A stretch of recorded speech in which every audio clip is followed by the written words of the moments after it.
Technology in the classroom. Are online databases beneficial to both the students and the professors? Would traditional methods of teaching, like teaching through paper worksheets, be better for the learning process? Are internet mediums more subject to difficulties than more traditional methods like paperwork? If professors choose to use a certain database in their teaching, should they do things like dedicating a class to the steps on how to access such a course? In certain chemistry courses, you are required to do a portion of your work through an online database. In order to acquire this website, students are required to purchase an access code. Unfortunately, I was one of the many students whose codes were not working. When consulting the professor, his response was basically, tough luck. The problem was so prevalent that the professor pushed the due date back several weeks because a majority of his class had not even registered for the online database, Mastering Chemistry, by the time of the due date.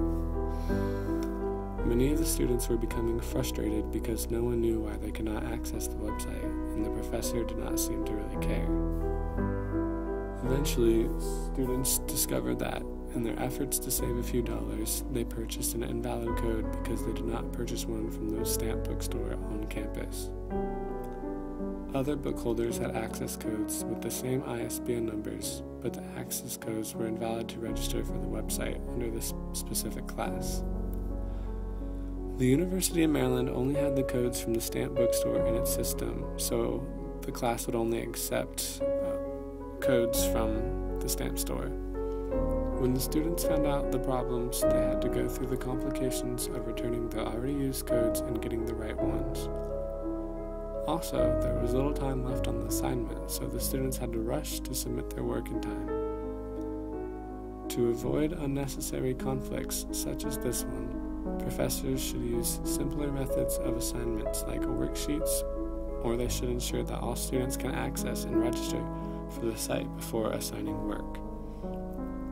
It could be argued that I, along with all of the other students that had complications, am responsible for this dilemma because I did not purchase my access codes from the safest source, being the stamp bookstore. It could also be argued that professors are to blame for these difficulties because they choose unstable methods that make the grading process easier over stable methods which require more time.